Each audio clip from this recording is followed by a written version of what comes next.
If you've watched this channel before, then you're probably familiar with how much attention is given to the great empires and civilizations of the ancient Mediterranean. But even those who have been following along for the entire journey can be forgiven if they don't know exactly what the ancient Indian cities looked like, because there aren't any surviving contemporary illustrations to tell us.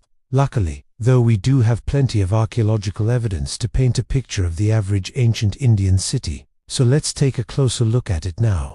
But first, a quick word from our sponsor. This week, we're talking about ancient cities, so I thought it would be fitting to tell you about a website that helps bring history to life. Now back to our regularly scheduled program.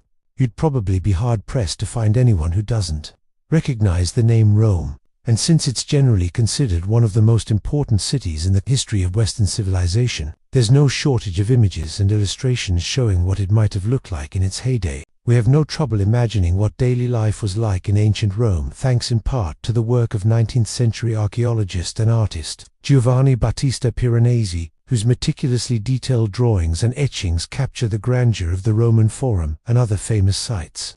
Now imagine that we went to see if we could find some artwork depicting another famous ancient city, Pataliputra, the capital of the Mauryan Empire in the 3rd century BCE, and later the Gupta Empire in the 4th century CE. What kind of images do we come up with? Well, sorry, but here's pretty much the best we can do. Not very helpful when trying to visualize what it might have looked like. To be fair, the lack of visual records isn't really anyone's fault. The people who lived in ancient India didn't have much use for monumental architecture and preferred to build structures with perishable materials like wood and brick, both of which decompose over time.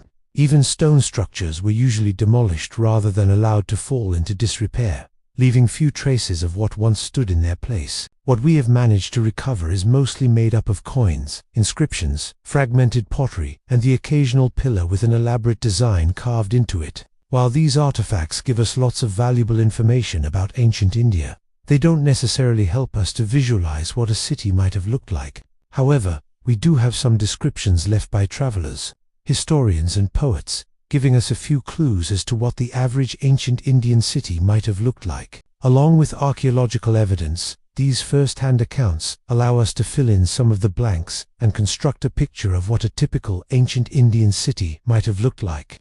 As always, this is just a hypothetical reconstruction, but hopefully by the end of this video, we'll have a good idea of what the ancient Indian city might have looked like and what daily life was like for the people who lived there. Just like Rome, ancient Indian cities grew around a central plaza.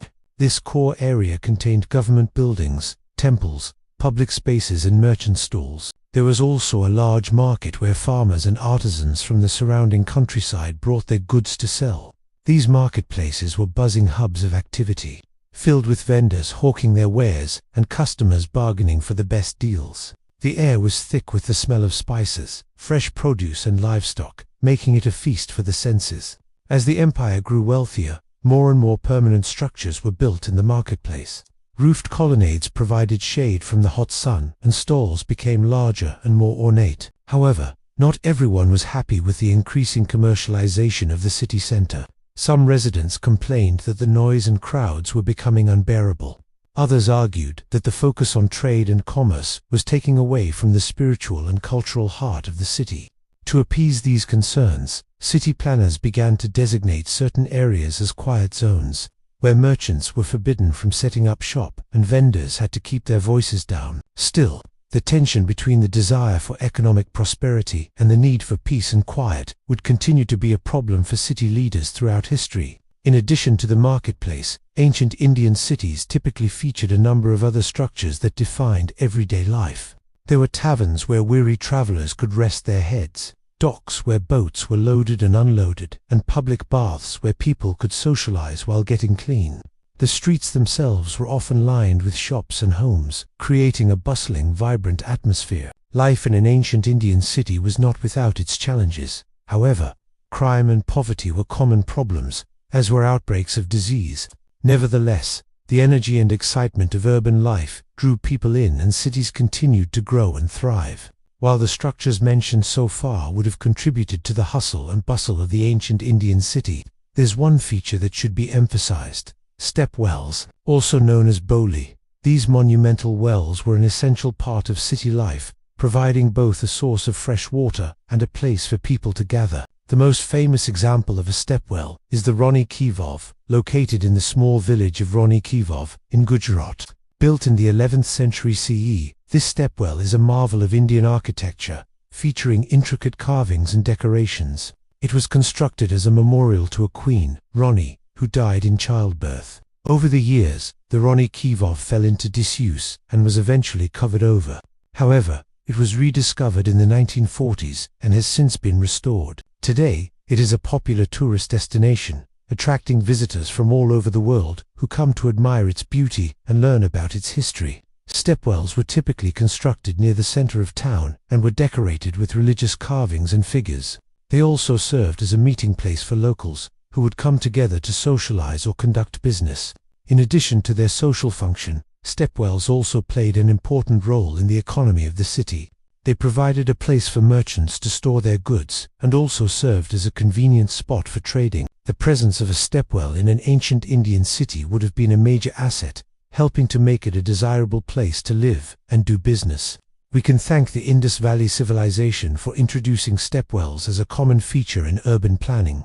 Their advanced understanding of hydraulics and water management led to the construction of elaborate systems of wells, canals and reservoirs that allowed them to thrive in some of the driest parts of the subcontinent. The concept of the stepwell was simple yet effective. Instead of digging a single deep hole, the Indus people constructed a series of steps leading down into a watertight shaft. This allowed them to access groundwater that was often found at considerable depths, and also provided a convenient way to haul water to the surface. The ancient Indians took this concept and ran with it, building stepwells that were not only functional, but also beautiful works of art. The most elaborate stepwells featured multiple levels connected by stairs, allowing people to descend deep underground and emerge in a cool, shaded area. These subterranean chambers were often decorated with intricate carvings and paintings, creating a serene and peaceful atmosphere. Stepwells were an integral part of daily life in ancient Indian cities. They provided a reliable source of fresh water, a place for social interaction, and a hub of economic activity. One of the biggest challenges facing any city is providing its residents with a reliable source of fresh water. Without clean water, a city quickly becomes a breeding ground for disease and unrest. Ancient Indian cities were no exception.